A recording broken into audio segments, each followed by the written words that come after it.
For those of you who have been following what NATOA has been doing for the past several years, one of the big issues that we've been dealing with is how do providers get access to the rights of way to install their facilities, and at the same time, how do local governments make sure that their authority to regulate the rights of way is protected and the public health and safety is respected at the same time. So we've got a great panel up here. Two of the gentlemen that are here with me today, I've been doing this dog and pony show on Section 6409 siting issues for the past year or so, and they're going to do it again. And luckily, I just get to sit back and introduce them. But we're going to go through, talk about some issues that are going on. We'll be talking about some issues that are specific to California. But for those of you that live in the East Coast, don't worry, because you know whatever starts in California will end up on your shores anytime soon. And generally it's, sorry California, bad news for a lot of folks, but we'll see what happens here. So first of all, I'm going to introduce Robert May. It's like, who is Robert May? Everybody here knows him as Tripp May. Tripp, if you don't mind me calling you Tripp, because Robert just does not sound right, specializes in telecommunications infrastructure and represents both public agencies and private landlords in regulatory and transactional matters. Tripp advises local governments and public agencies on the scope of local authority and wireless facility siting on private property, public lands, and their rights of way. He drafts and revises wireless ordinances and counsels government staff, officials, on federal and state rules for permit application processing. And by the way, the full bio of all of our panelists are available on the conference app. So if you haven't downloaded, download it soon so you can read everything about them, because I'm not going to read everything about this. But I do want to make one personal note about Tripp. Tripp is one of those guys that NATOA routinely goes to along with his partner, Jonathan Kramer, on siting issues, and they're the experts. And thank you, Tripp, for all your help. Tripp is helping us actually review a model application that could be submitted for 6409 siting. So Tripp, a public kudos and thank you to you. Next to Tripp, we have Van Bloys, and Van works with PCIA. As a government affairs counsel, Van handles state and local advocacy issues, including outreach to municipalities to coordinate dialogue among industry and local stakeholders, as well as educational efforts regarding the interaction among federal, state, and local laws. And again, I can attest to Van's participation with the local government associations in DC to draft some of these documents dealing with how 6409 is going to be implemented. So Van, on behalf of PCIA, along with Brian Joseph from CTIA and folks from NACO and NLC, we all work together to draft these things. So again, to Van, thank you on behalf of local governments for reaching out to us and working with us. For those of you who don't know, the ED, I guess he's called an ED at PCIA, is our old friend Jonathan Adelstein, and a lot of those folks who have been around for a while know that Jonathan was a good friend of local governments when he was at the FCC as a commissioner there. So, and last but not least, we have Randy Okamura. And Randy is a newbie here. This is our first time that we've got to meet Randy. Randy's being provided by the kind folks at AT&T. Thank you, Pete, and your company for letting Randy come here today. But Randy's Director of External Affairs for AT&T California and serves the greater San Diego and Orange County region. His responsibilities include government relations and community outreach to promote AT&T's vision and public policy interests. Randy has extensive project management experience with regulatory cases and IT projects, and during his time with AT&T in Northern California, he worked with city staff and the community to provide DAS coverage in the cities of Los Altos, Mountain View, and Palo Alto. And Randy's going to tell us some of his experiences of dealing with those cities in Northern California to build out DAS. And DAS seems to be one of the issues that is on a lot of folks' minds now. It's really gone away from the old big towers to these smaller installations throughout your communities. So Randy's expertise on how industry and local governments can deal with one another to get these projects built will be very nice to hear. So with that, I'm going to hand it over to Tripp. I'm sorry. And I'm going to hand it to Van. Yeah, we're going to hand it down again. Sorry about that. Great. Thank you, Steve, for that lovely introduction. I'm Van Bloys. I'm Government Affairs Counsel for PCIA, the Wireless Infrastructure Association, the other wireless association in DC that deals with primarily infrastructure issues So PCIA is the principal organization that represents the companies that build networks all across America and throughout the world. So our members include the entire wireless ecosystem, from device manufacturers like Samsung to equipment manufacturers, tower companies, and other neutral host infrastructure providers, as well as the 4 Tier 1 carriers. We also have some members that are active in both DAS and unlicensed, like the Boingos of the world, as well as those who are involved in the Internet of Things space, like John Deere. If you've never ridden in an internet-connected tractor, I recommend it. It's a tremendous experience. The things drive themselves. And all thanks to wireless. So I'm here to talk a little bit about why you may be receiving more applications for wireless facilities. It's not just because we like to build towers, we do, but it's also because we are meeting immense consumer demand for wireless service. So there's a couple reasons why demand is increasing. One is we're seeing a growing user base. More than 45% of American households are now wireless only.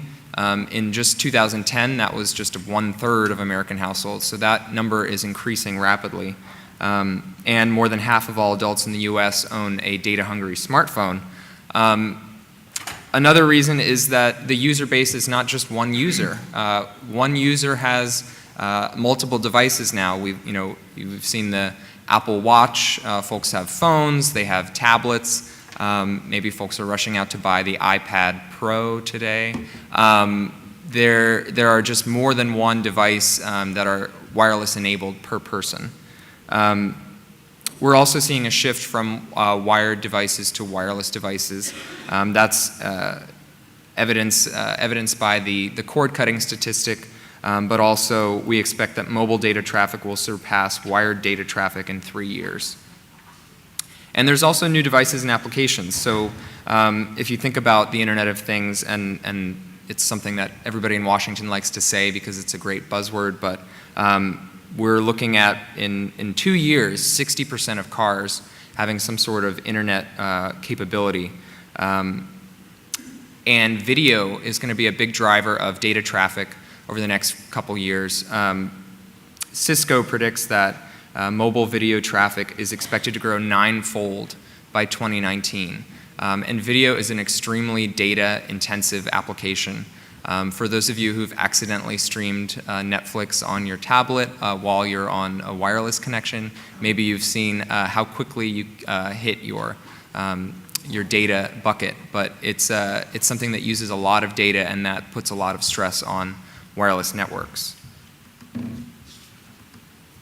So this is just an example here of how we can work to increase both capacity and coverage.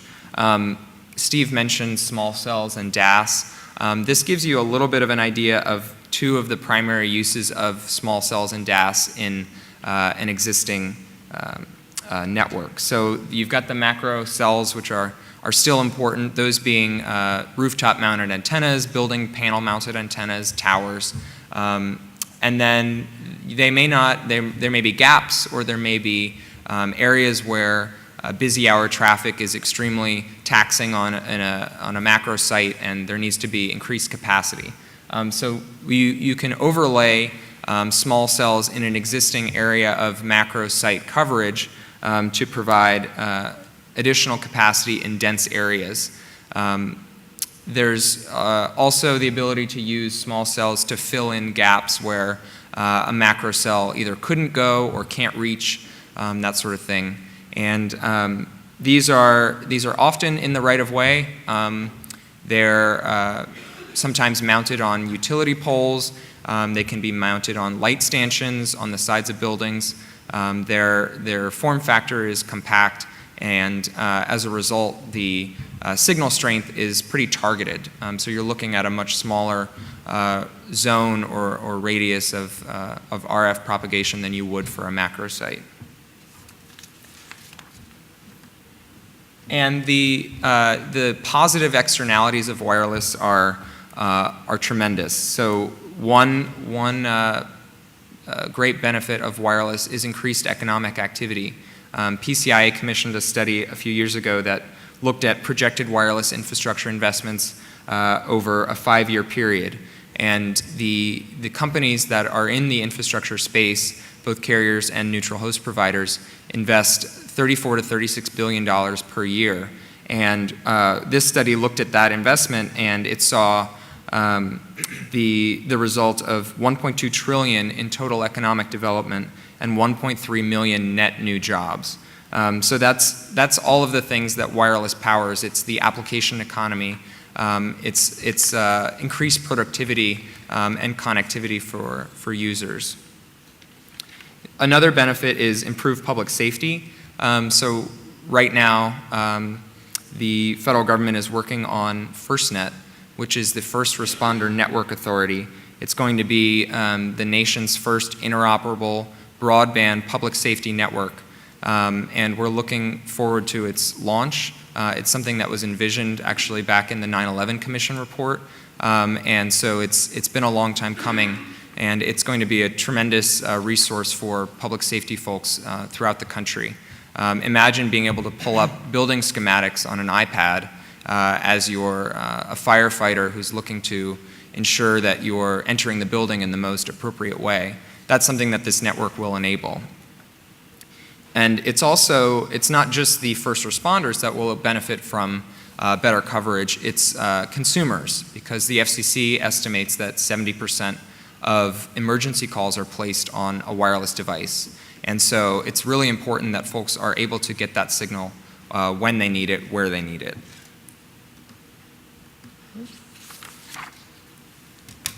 So we have the FCC acting to ensure that these facilities are deployed in a timely fashion. Last fall in October, they published an infrastructure order. It dealt with a number of issues related to the siting of wireless infrastructure. So the first is it made smaller wireless facilities, it distinguished them from larger wireless facilities for the purposes of both federal historic preservation and environmental protection laws under the federal statutes. It also worked on implementing Section 6409A of the Spectrum Act. That was a law that was passed in 2012 by Congress as part of the Middle Class Tax Relief and Job Creation Act. It's the may not deny and shall approve facilities that do not substantially change the physical dimensions of an existing base station or tower.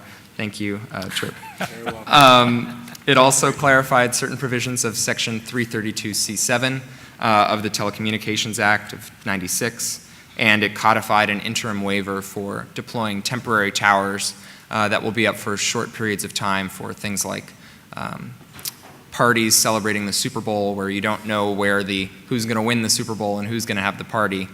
So you need to have that extra service with temporary towers on a short-term basis. The order, which we're going to talk about a little bit more, had a couple next steps.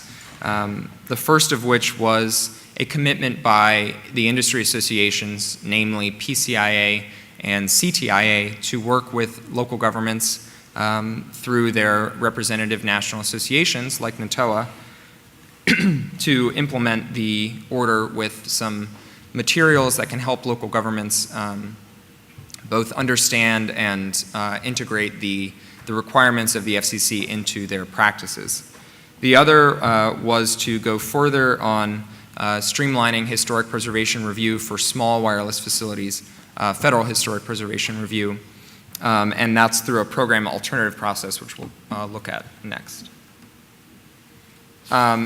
Effective dates here at this point, most everything is in effect. The last provisions of 6409A became effective back in May. We're still waiting on the Office of Management and Budget to approve the temporary tower rule. We'll let you know when that happens, but it's been a little while, almost a year now. So, the program alternative that I mentioned earlier for DAS and small cells. So the FCC put out at the end of July a scoping document looking at amending the co-location programmatic agreement to address federal historic preservation review under Section 106 for small wireless facilities. It would not limit state or local authority to enforce historic preservation requirements consistent with federal law. And then the Advisory Council on Historic Preservation, the National Council of State Historic Preservation Officers, and the FCC would then sign the agreement. So this is to go farther than the provisions under the FCC's October order and look at how small facilities can have minimal impact on historic properties, and as such, we want to encourage the deployment of those facilities and provide additional exemptions for those under federal historic preservation review. And so that process is ongoing. The FCC, I think comments are due at the end of this month, and the FCC committed in the October 2014 order to have it finished within 2 years. So the order, just so you get a sense of what sort of dimensions we're looking at, the 2014 infrastructure order for the purposes of the National Historic Preservation Act excluded certain deployments that fit within the specified volumetric calculations. So rather than saying, okay, well, a small cell is this, it does this, and have a very technologically specific definition, which by the time it came out of the FCC would probably already be outdated, they looked to a volume-based calculation that was technology neutral, that looked at, okay, what are the dimensions of the attachment, and how can we ensure that that won't have an effect on the viewshed. And so you can see examples here of the antenna enclosures. You get 3 cubic feet per enclosure to a maximum aggregate of 6 cubic feet. All of the equipment cumulatively is limited to 17 cubic feet. And this one here, so that antenna enclosure is just within the size. That's like a little can antenna on the top of the pole there. And then the additional equipment is only 8 cubic feet. So that fits within the NHPA exclusion.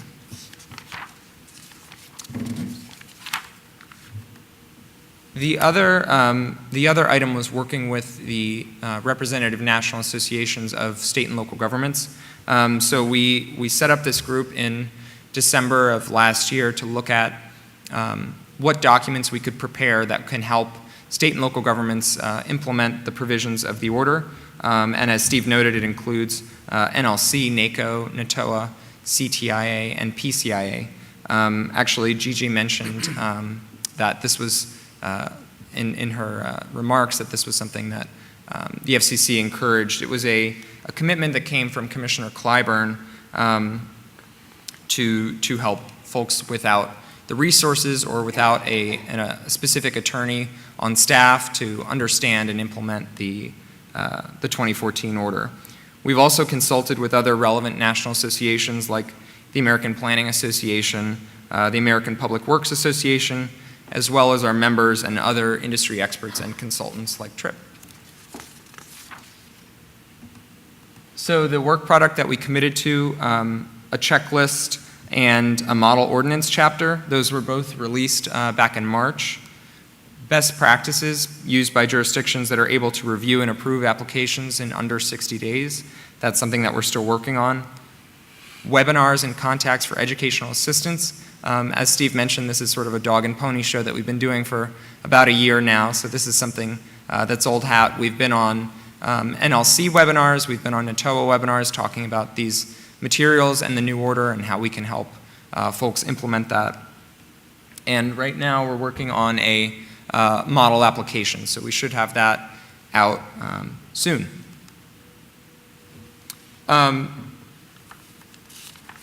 So some of the policies that can encourage deployment in your community, you want to craft policies that incentivize deployment and incentivize deployment in the way that are best for your community. The Congress and the FCC and this administration have been, I think, respectful of locals' authority to regulate the placement and siting of wireless facilities. The 96 Act was the same. It preserved local authority over approval of wireless facilities. But you want to have zoning laws that are favorable to deployment in the way that you see fit for your community. Providing access to rights of way is going to be increasingly important as we see more deployments like distributed antenna systems that are within public rights of way and on existing utility poles. And also pole attachment regulations that consider wireless attachments. So there are a number of states that are exercise reverse preemption, and so they have their own pole attachment rules. Some states, it's about half and half, follow the FCC's lead with the 2011 pole attachment order. Others regulate pole attachments based on their Public Utilities Commission rules. Actually, right now in California, there's an open docket that was open last year regarding pole attachments that PCIA has been a part of. It was opened by AT&T, and it's something that they're looking at ways to better accommodate wireless attachments in the rights of way. One other thing that is not totally relevant to facility siting and rights of way for local governments, but I couldn't help but mention it considering there is such a large naval installation here in San Diego, is deployment on federal lands. It's something that PCI has been working on. We've been leading a coalition to help streamline and cut red tape for the process for wireless providers to site facilities on federal properties. It's good for providers because it helps them get into areas where they probably couldn't otherwise site facilities. It's good for the federal government because they get additional revenue from lease payments. And it currently is a little bit of a mess based on which agency you're before and what area of the country you're in and all that sort of thing. So it's something that there's been several executive orders spanning back to the Clinton administration trying to streamline this process. The Obama administration put out an EO in 2012 looking at this. The Obama administration also formed the Broadband Opportunity Council. It's something that they're looking at federal agency process and how they can improve siting of facilities. They're due a report on the 21st of this month. And there's also a bill in Congress by Senator Rubio, the Wireless Innovation Act, that has provisions that are that would streamline the deployment of facilities on federal property, including Navy property. So we've actually, PCIA has been meeting with individual agencies to discuss how they can improve their process on their own to encourage deployment of these types of facilities. Great. Thank you, everybody, and look forward to your questions.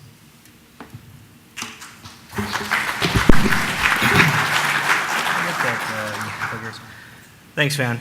So I agree pretty much with whatever Van said. I mean, it's true that there's a ton of demand out there, and there are a lot of new sites going into the right-of-way.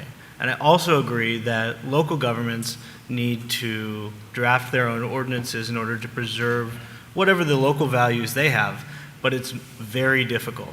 And one of the examples I like to talk about, and the name of the case escapes me, but local government decided that they wanted to have DAS. They liked it. And I think this was in New York, but they adopted an ordinance that basically required DAS, and they were sued and they lost because you can't dictate what technology the carriers use.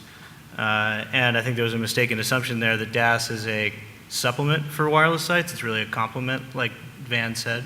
And so these overlay of technical issues and very difficult to follow regulations have made it really tough on local governments. And I'm going to talk a little bit about another regulation that makes it even tougher. So this is section 6409. I apologize to anyone who's ever seen this presentation before. Just know that it's nice that we're just talking about right-of-way so we can cut out all that other stuff. But here it is. It is drafted in true legislative style. It has a lot of double negatives, words like notwithstanding, and it's really hard to follow. And, wait, how do I make this thing go forward?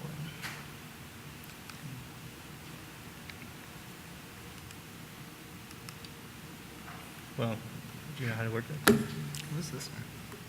Oh, okay.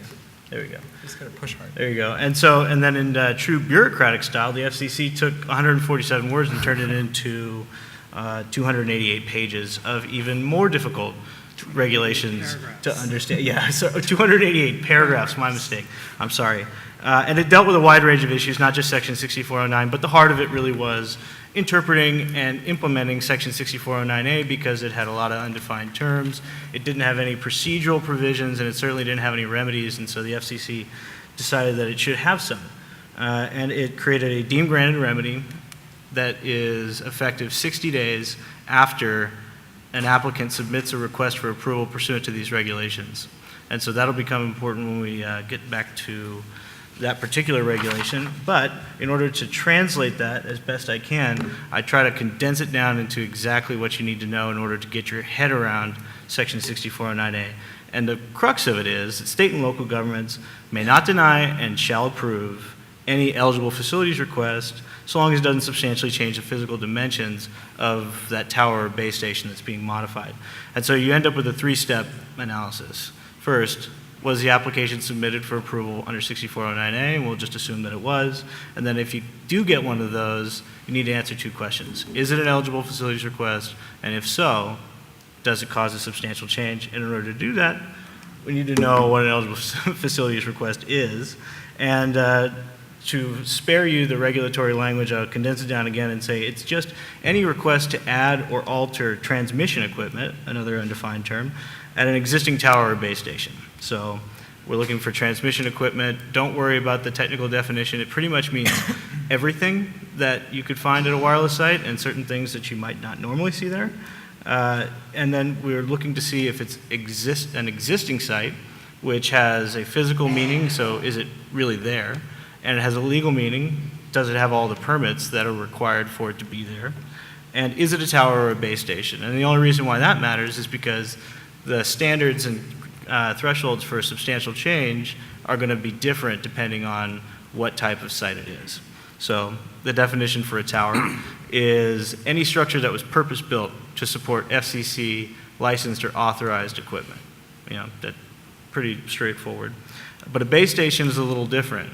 It's any other structure that has FCC licensed or authorized equipment on it. So you were talking about poles in the right-of-way, because it wasn't built for the purpose of supporting the antennas, but it does now anyway because somebody approved it for that use.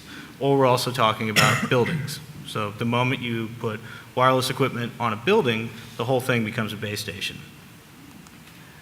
So in the right-of-way, we are trying to figure out if we're dealing with towers or base stations. The photo on your right is the Charlie Brown Christmas tree at the corner of National Boulevard and the 405 in West LA. And it's actually a right-of-way site because it's on Caltrans right-of-way. So technically, that would constitute a tower because it was built for one purpose and it supports wireless equipment. On your left is a streetlight pole. And can anyone take a stab at whether this qualifies as a base station or a wireless tower? Yeah, exactly, it is. But the trick is that it doesn't matter because there's the same substantial change regulations for all facilities in the right-of-way because the FCC recognized that there's a lot of other considerations that go into managing it, like are you going to block the sidewalk, are you going to block views from oncoming traffic, things like that. And so the standards for substantial change are a little bit smaller than they would be for a tower, even though it technically is a tower, but because it's in the right-of-way, it gets a different treatment. And here they are. So you may have seen this before, and this is highly, wildly, probably irresponsibly oversimplified, but it basically boils down to these criteria, and it's all disjunctive. So in order to make sure that you say that there's no substantial change, you have to be able to say that it's not going to be bigger than 10 feet tall, wider than 6 feet wide.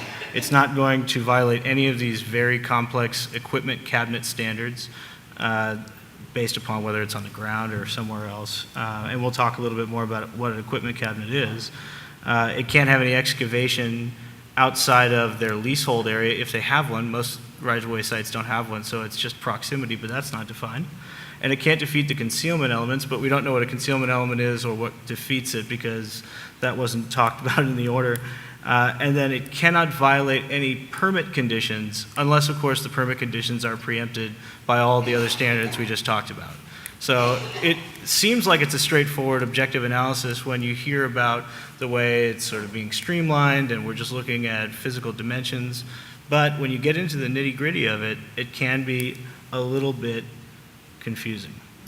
Some of the other regulations I didn't put on here are limiting factors, like you can't replace the whole support structure. So if the carrier needs to come in and pull the pole out, put a new one in that's structurally sound enough to support all the weight and the wind loads and so on and so forth, that's not going to be covered by Section 6409A, even though there was already wireless equipment on it. It has to comply with all generally applicable health and safety regulations. We'll talk about whether that covers all health and safety regulations. There's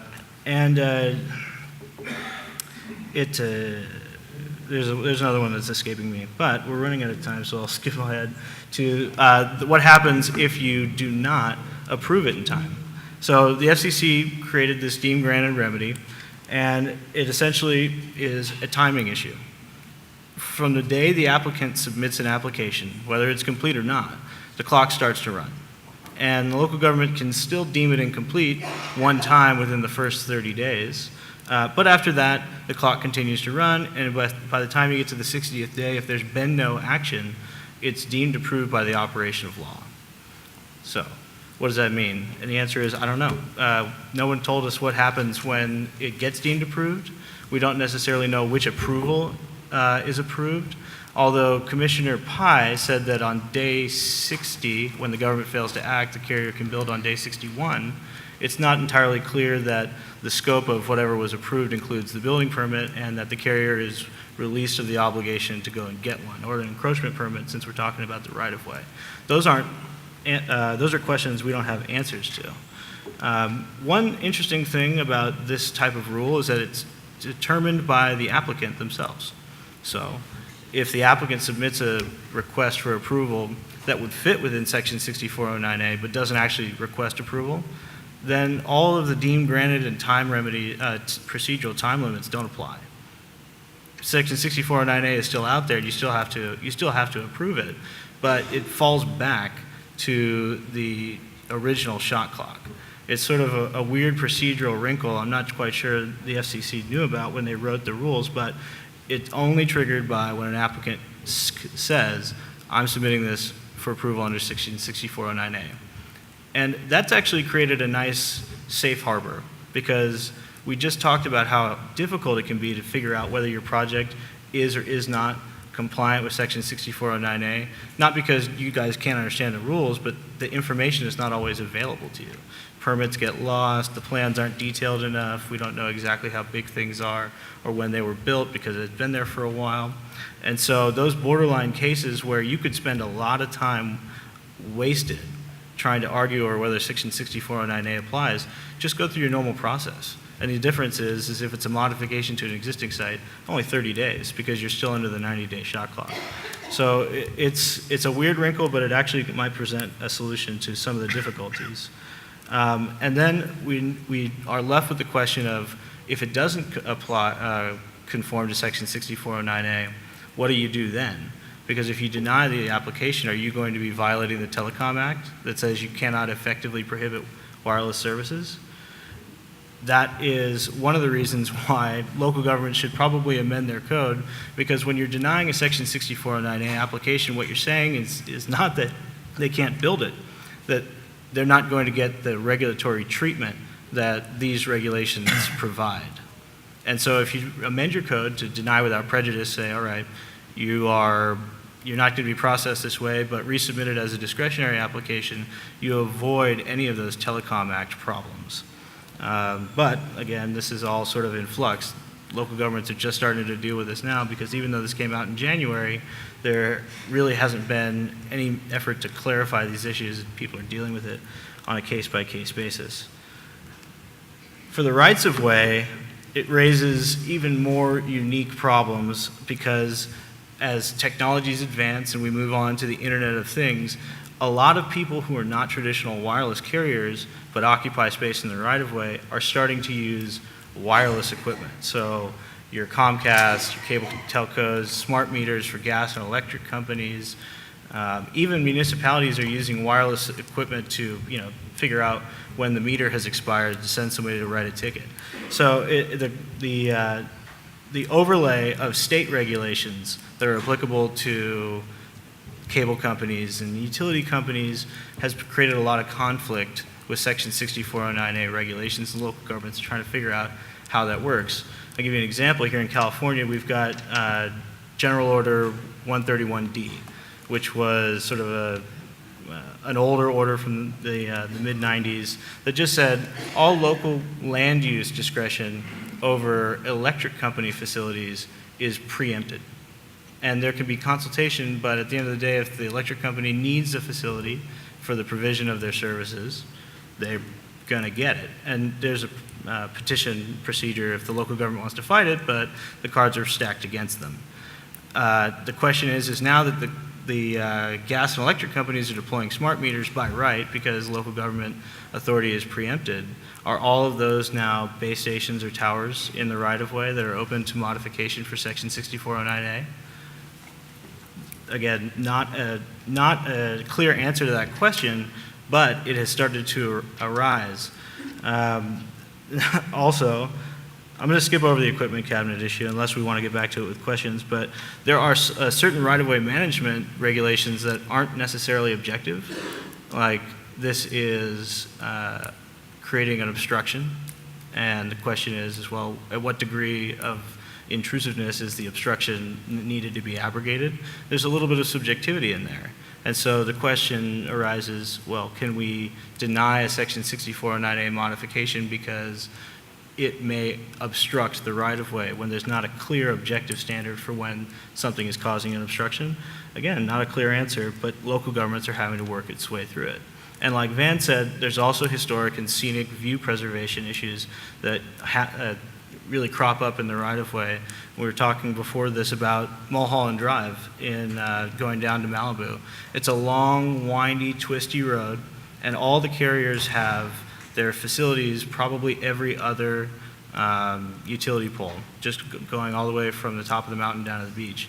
But each of those is now open for modification under Section 6409A, and the question is, if they modify it to their fullest extent, will it block the scenic viewshed that has been protected under local regulations that are now preempted?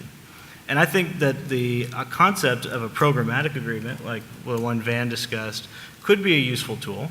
It'd be difficult to negotiate on a case-by-case basis, like with each individual city, but that type of cooperation is more preferable than fighting it out on a case-by-case basis.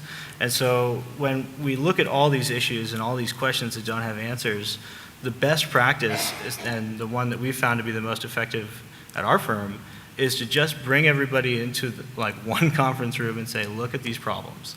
We don't know what's going on here. We don't know exactly where the regulations stand.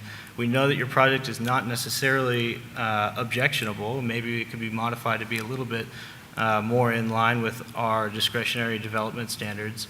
But we're going to waste a bunch of time and money fighting over whether Section 6409A applies. Let's just find the solution that works. And that's essentially what a programmatic agreement is on a very large scale. And so I'll leave it at that and turn it over to Randy in the spirit of cooperation. And I'm going to just interrupt really quick before Randy starts. All of this that you've heard is even more complicated than what you just heard. And it goes on and on. There's lots of questions. And this is all stemming from a law that was less than 200 words long. So when people complain about a do-nothing Congress, think about what happens when you get something from them when they do something. So with that, I'm going to hand it over to Randy. Oh, thank you. Before I begin, I just want to introduce my colleagues out in the audience. Christine Moore, who's my colleague here locally in San Diego County and Imperial County, and my new good friend, Pete Meadows from Atlanta. But before I begin, what I want to try to do is simplify it. I'm the guy that's out in the field, and very narrowly, it's in California, and it's AT&T specific, so I can't speak what other carriers would do or what other folks would do, but I can't address it from the California side. So with that, show of hands, and you don't have to raise your hand if you don't want to.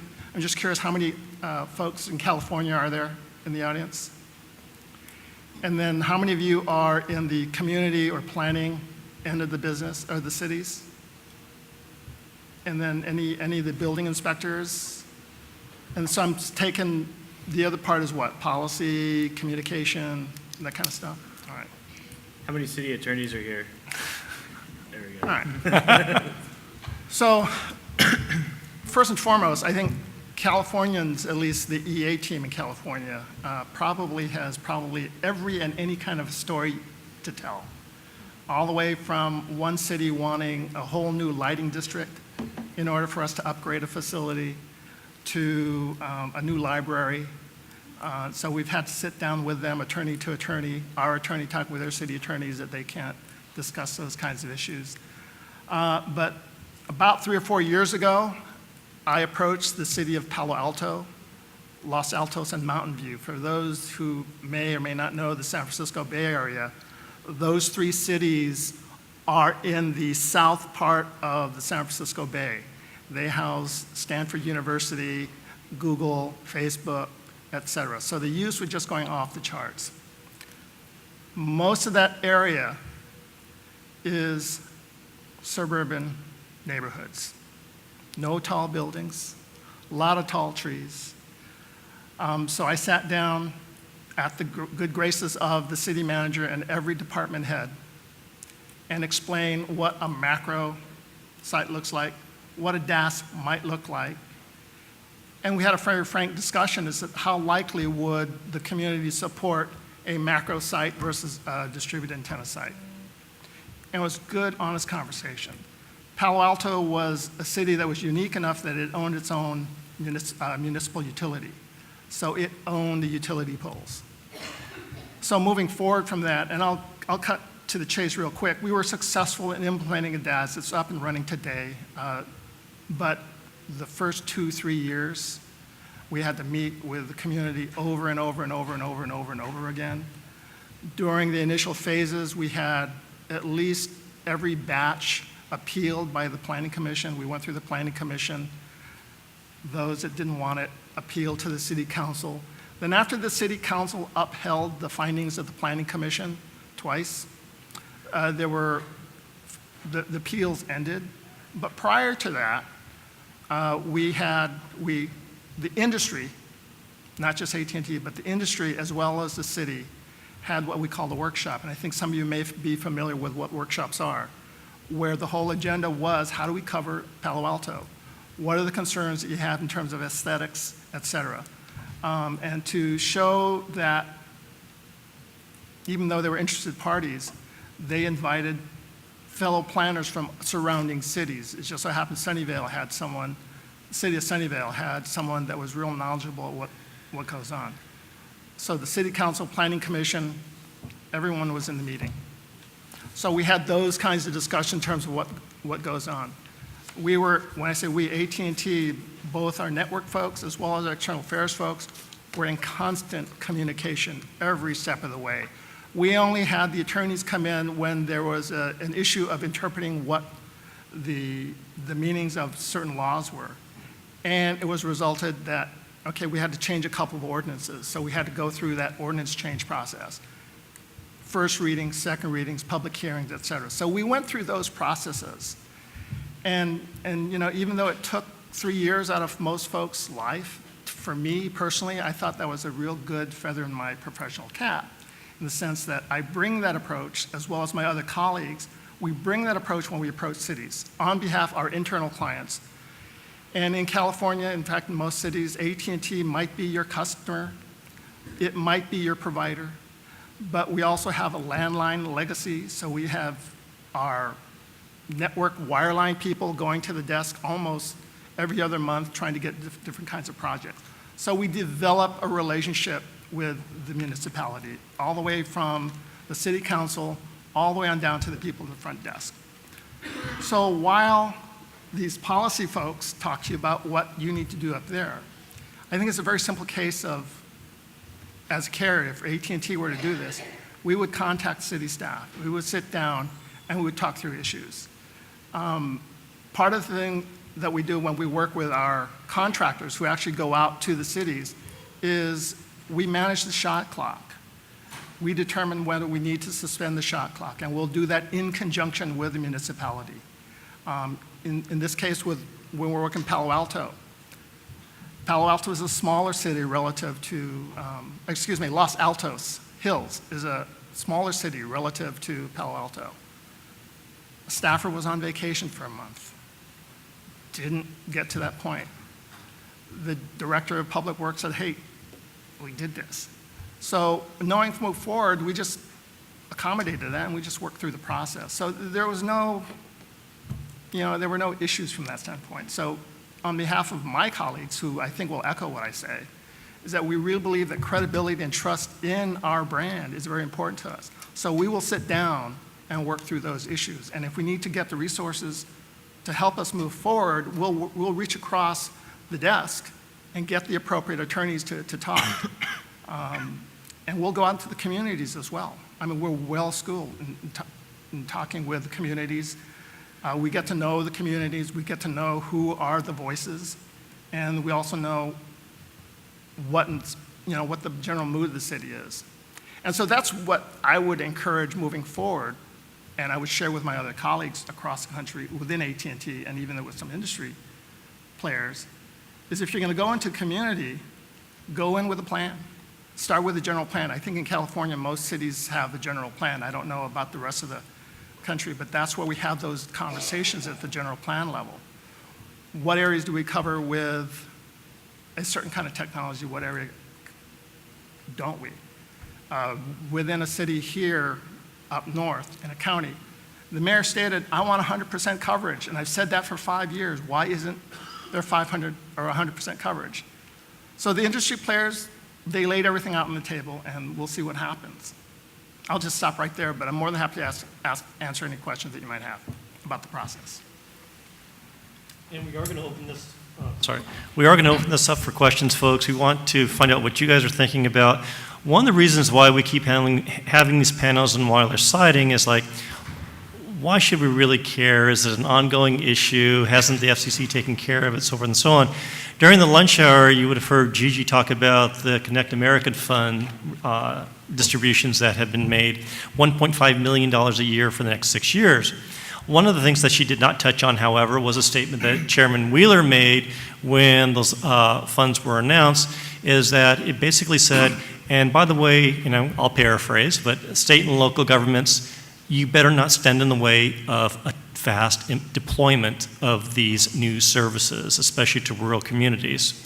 So for at least the next 6 years, while the FCC is going to be monitoring how fast carriers get these new deployments out, the spotlight's going to be on what state and local governments are doing to make sure that that deployment can be done as quickly as possible. So we're going to have these continuing problems coming up. But again, if you have any questions, just raise your hand and come on up and go ahead. And I see one out there. I don't know if we have a mic that we can.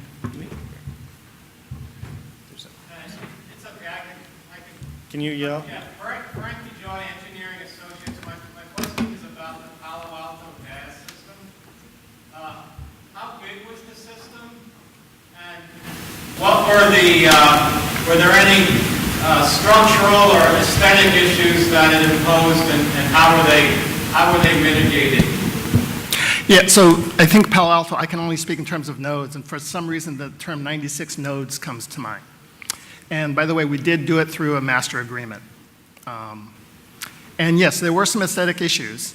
Our engineers were designing it so it'll accommodate more carriers because co-location was an issue that we wanted to take care of.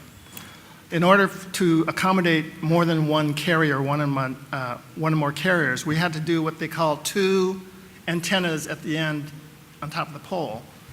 That design got a lot of comments that it should be sleeker, whatever. And so we internally talked, and the city was okay with just having one. So it was just one uniform looking pole. So it was just one antenna instead of the 2 antennas. And that came out of a number of community discussions.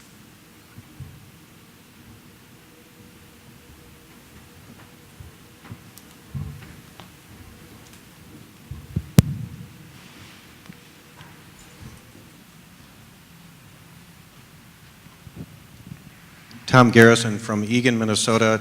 Two questions. One, coming from the land of the frozen tundra, in wireless and small cell siting, one of the issues that we've had come up is an operator that wants to put in an upgraded pole, if you will, with just one pole.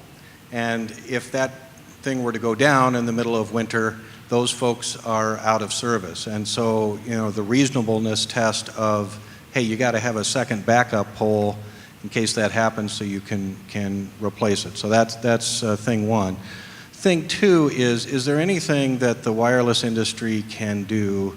We've got legislators in Minnesota who see the statistics, Van, that you showed in your presentation, but then they conclude that there is no need to pay attention to fiber.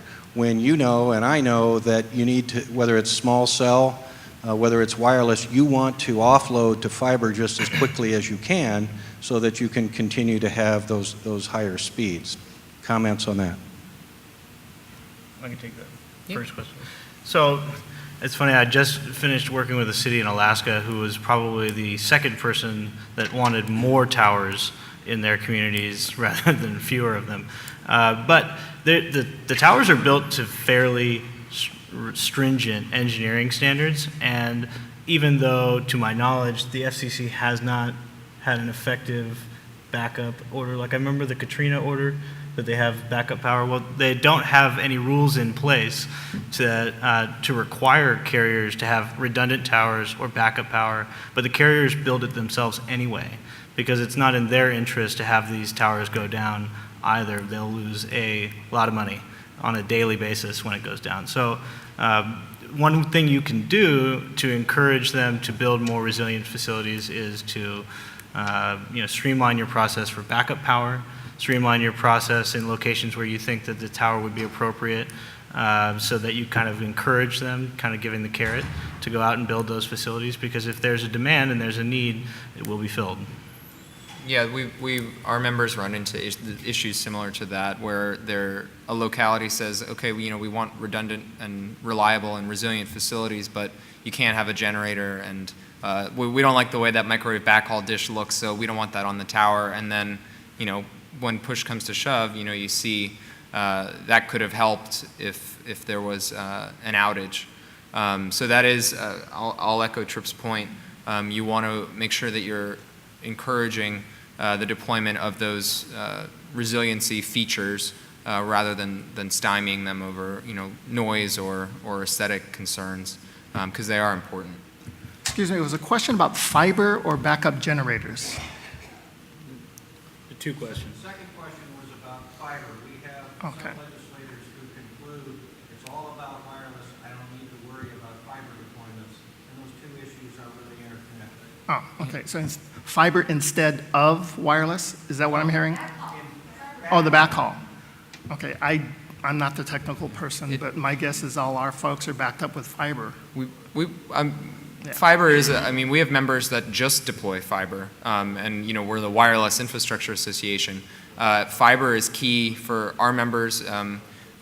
Folks are, as part of a DAS, that's really the key to the backbone of a DAS system. It's not just the nodes. The nodes need fiber on the strand, on the poles, to make sure that they have that backhaul.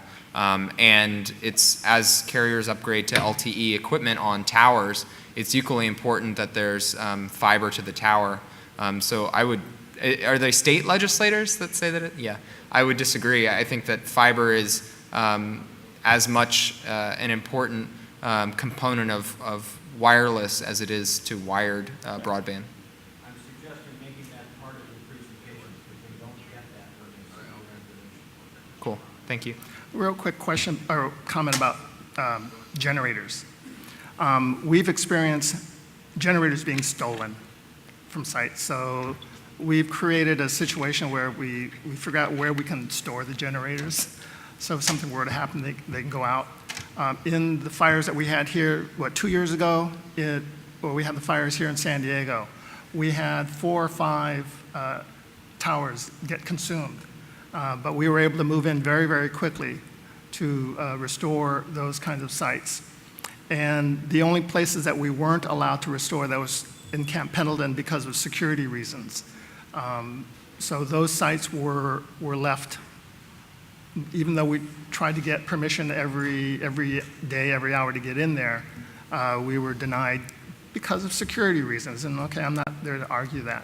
But for the other cell site deployments, we had enough generators that we could replace the generators as they were consumed in the fires.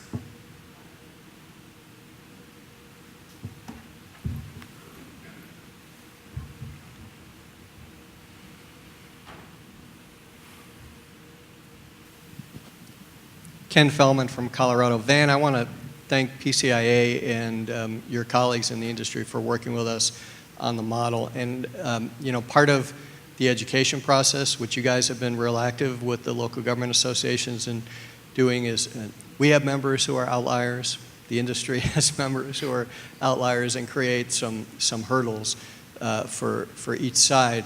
One of the things that the model ordinance was real clear about was that this document itself is not required by federal law. The FCC didn't say you must approve this document. There are other ways to comply with the 6409 rules without adopting this model lock, stock, and barrel.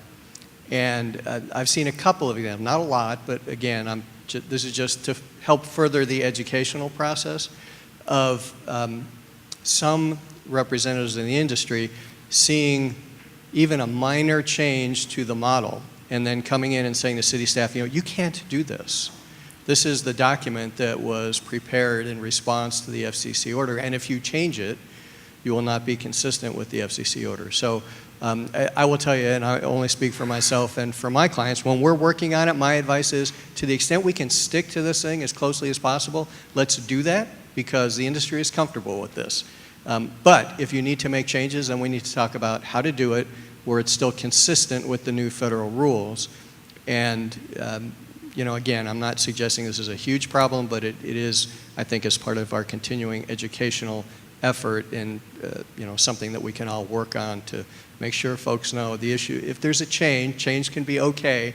It's a question of what is the change? Is it done in the right way? Not, oh, no, you can't do that. So thank you for that. Ken, I'd just like to piggyback on your comment about the model ordinance. And it does some things very well, and then it has what I think are a few weak spots in it that do require changes. The thing that it does very well is it incorporates the definitions and directs the government to approve it, right? That's the grant of authority that you're going to need, probably like a director level, in order to get this thing done in 60 days. It also requires the applicant to submit a written application that says this is covered under Section 6409A, so we all know what the ground rules are going to be. There's not going to be any surprises on day 59 when we realize, oh no, this is covered. One thing that I'm critical about is the inclusion of federal procedural rules and federal remedies, because those things are just the law. And you can include those in some kind of informal guidance to your planners, let them know, hey, this is going to happen. But creating that redundant layer of regulation at the local level is sort of setting yourself up for a problem if the law at the federal level was ever changed, repealed, altered in any kind of a way. And to give you a best example, let's say you have an ordinance that says it's deemed granted, and right now the order is on appeal in the Fourth Circuit, and if the Fourth Circuit were to say, this doesn't hold water, you can't have a deemed granted remedy for a land use issue like this, then your local ordinance would control and you'd still be subject to the deemed granted remedy because you did it to yourself. So from my perspective, there's no reason why you have to include that. There are certain changes that would be bad, like changing the definition of a base station. You'd get yourself into trouble. But that one is a particular change that I think anybody using the model ordinance should be wary of. And we, of course, welcome feedback on the models. There's actually, it's on its second iteration now, and so, you know, we're not resistant to change, and we have text in there saying that, you know, this is not something you have to adopt. It's just something that was developed in cooperation with others, and folks can pick and choose from that what they want to use and what they don't. And in some cases, existing folks' existing policies may comply with federal law, and you don't have to change anything, which probably is the ideal there. As I'm walking up here to do another question, up to the panel, as well as all the other attorneys in the room, has anybody been faced with a situation where there has been a deemed granted application? We've been past 60 days, but it never gets to the point where someone says we're going to go out and build it or give us our permits now. We say follow the process. It's one of those moments where everyone's looking at each other, not sure what's going to happen, so we sit down and hash it out and say, what are the problems, why hasn't it been done? And it may be something like in Randy's example, the planner's on vacation. It's like, well, we don't need to go to court because somebody's on vacation. And so you work those things out. Gabriel Garcia from San Antonio, Texas. I have a clarifying question. I remember reading the rules some time ago, and as I recall, this is an order that preempts local zoning authority. Therefore, if a facility is in the right-of-way, not because it was approved as part of the zoning authority, but because of the city's right-of-way management or licensing authority, then those facilities are outside the scope of these rules. Am I correct on that assumption? All right, okay. So the distinction I make is not necessarily zoning, but proprietary and regulatory, right? You got the government with the two hats. And so whether it's in the zoning code or not, if it's a regulatory power or a discretionary standard that is in conflict with Section 64.9A or these regulations, it's preempted. But if you are operating under your proprietary powers as a landlord, you aren't subject to these rules. Ironically, you would be subject to them if you agreed to allow them to make the modification to your facility and then they submitted the permits, so then you have to stamp it and say, okay, yeah, this is covered. But cities have all the control a normal landlord would have when they're in that capacity. What about when a city grants a license or a franchise to install, say, a DAS system in the right-of-way? Does that make them subject to these regulations, or are they acting in their proprietary capacity? Depends on if they own the pole or not. Because I'll just speak for California, you can't lease the right-of-way. Cities don't own it; they manage it. And carriers who have a CPCN from the CPUC can have by right access to it, subject to some time, place, and manner and other restrictions. But if you own the pole, it's a pole attachment, and so it's not a lease for ground space, for pole space. And so you have those same types of rights. If it's somebody else's pole, you don't.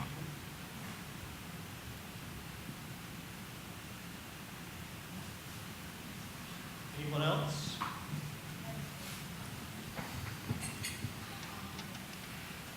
Gina Bishop, City of Las Vegas. I'm wondering how cities should be compensated for the installation of these small cells or other wireless facilities on city-owned assets.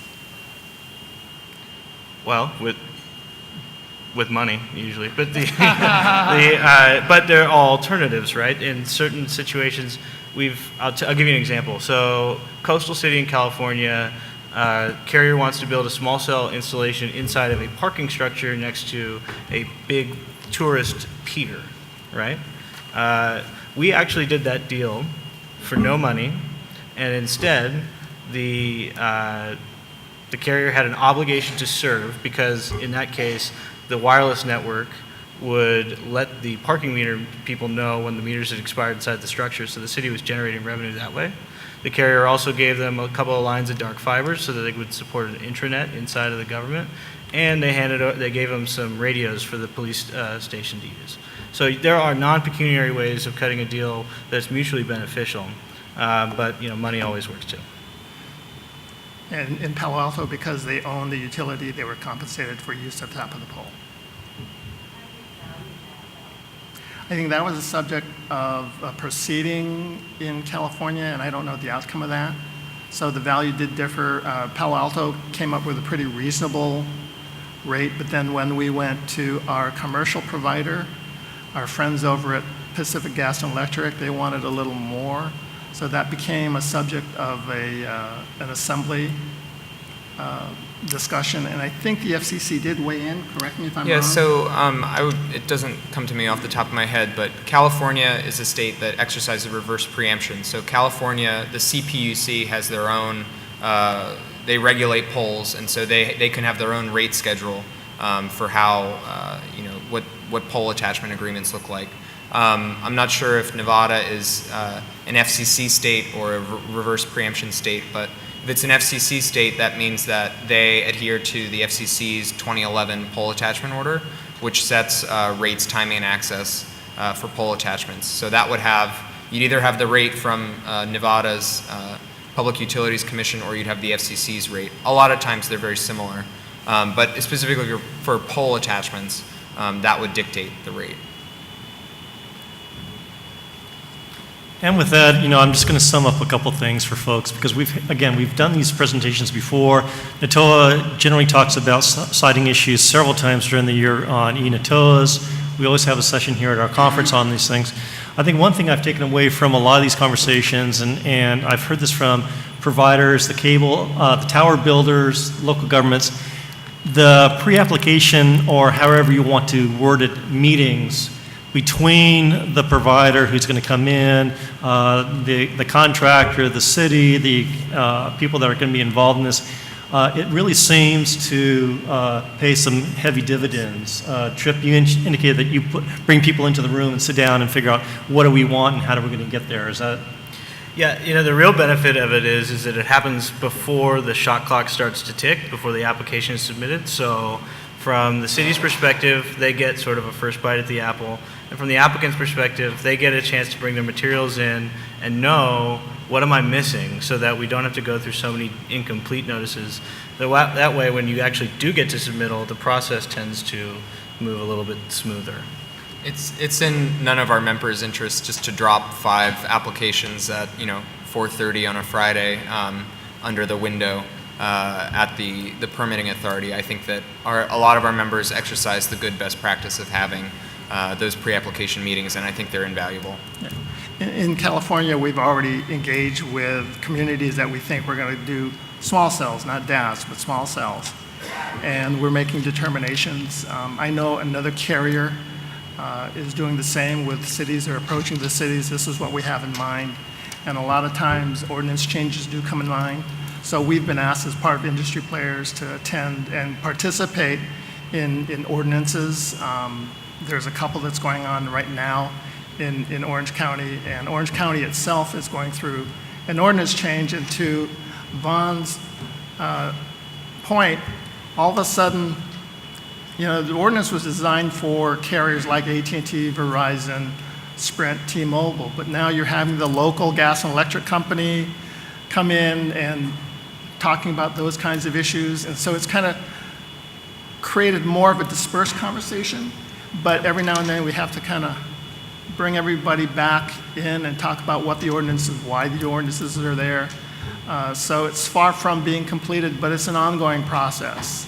I think AT&T, through the Palo Alto experience, I think every one of my colleagues that was involved in the process, lesson learned, disclose early and disclose often. And with that, folks, I'd ask you to thank our panelists for their words today. The next sessions take place at 4:15. Don't forget there's a welcome reception at 5:30. And just speaking for wireless, for me at least, the connections here at this hotel have been fantastic. So who's ever in charge of this wireless service here at the hotel has been doing a great job. I don't know if that's us or not. Surely one of our members.